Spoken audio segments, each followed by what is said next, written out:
Alright, jumping straight into it here. This isn't South Wales, but a car park at the base of Mont Ventoux, which I'm about to head on up. This is the ascent from Malaucène, which is probably the least popular side for cyclists, but arguably the most consistently difficult from bottom to top, at about 7.5% for 21 kilometers. So here we are, departing from the village. Just kidding, had to go to the toilet again. Of course. Okay, take two. I only have rear camera footage from my Fly 6, because making a video wasn't really a top priority for this ride. But basically I wanted to give this climb a good hard effort.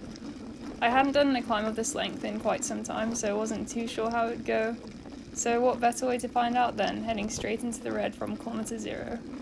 Gotta say my legs felt fairly terrible from the get-go, but I was just finding a rhythm when... Oi!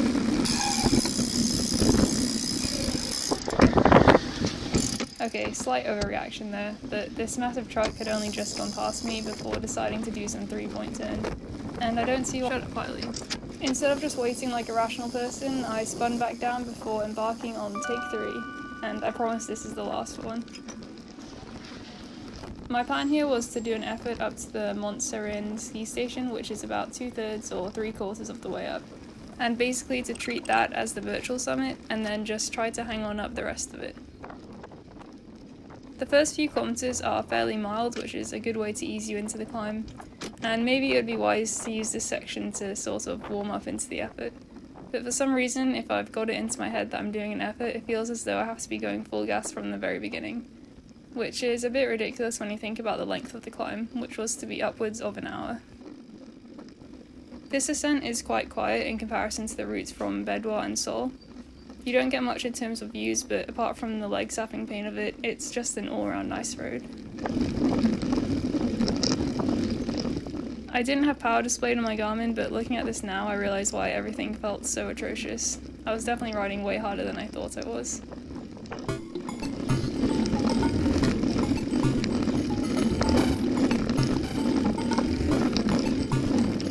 It was pretty toasty, but when I did the climb from Bedouin a few years ago it was 34 degrees, which was just a whole other experience, so mid-20s was perfectly fine.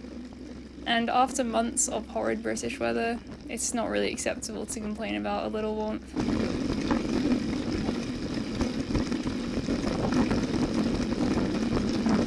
And yep, look at that, no flapping jersey. Couldn't really move my arms or shoulders, or breathe, but all good apart from that.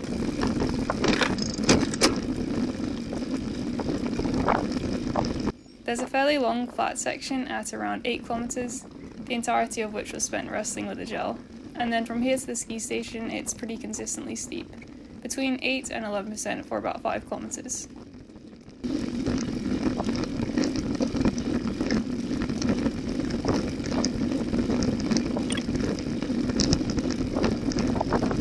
Because the road is quite wide, it feels like you're moving even slower than you are, and there aren't many distinguishing features, so this portion is a bit of a mental battle.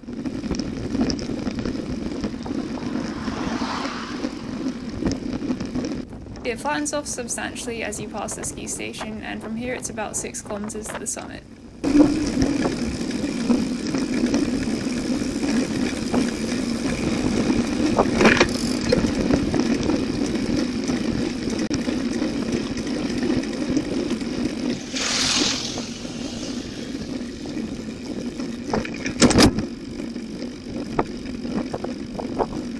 The road narrows a bit and you start to get glimpses of the famous barren landscape and meteorological station.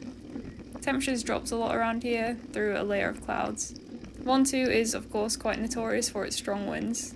You never really know what it's going to be like on top, and the wind prediction for this day was a northerly.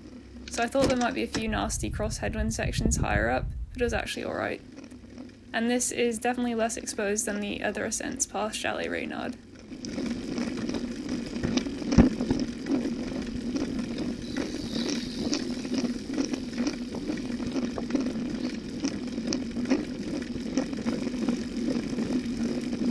I really enjoyed this last 20 or so minutes, as I was riding at a bit of a less intense effort level and was more able to enjoy the unique environment.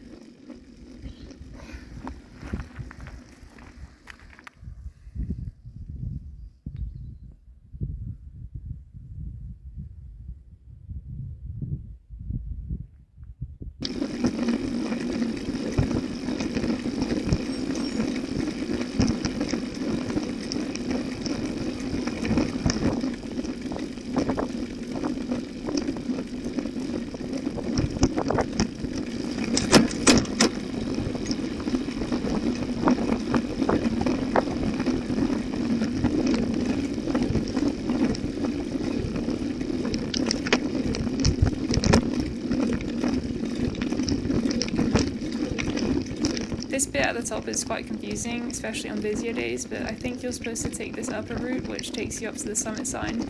It's actually a really steep ramp from the other side, which is quite a nasty finale.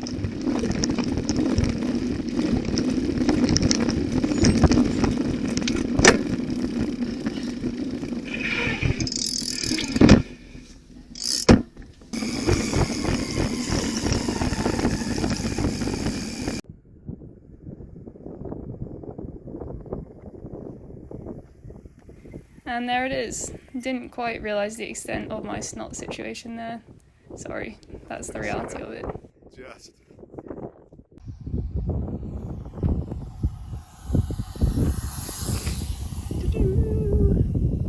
So really enjoyed that. A very hard 70 or so minutes, but incredibly enjoyable as always. And now we might have the answer to the all-important question. Can you train for mountains on molehills?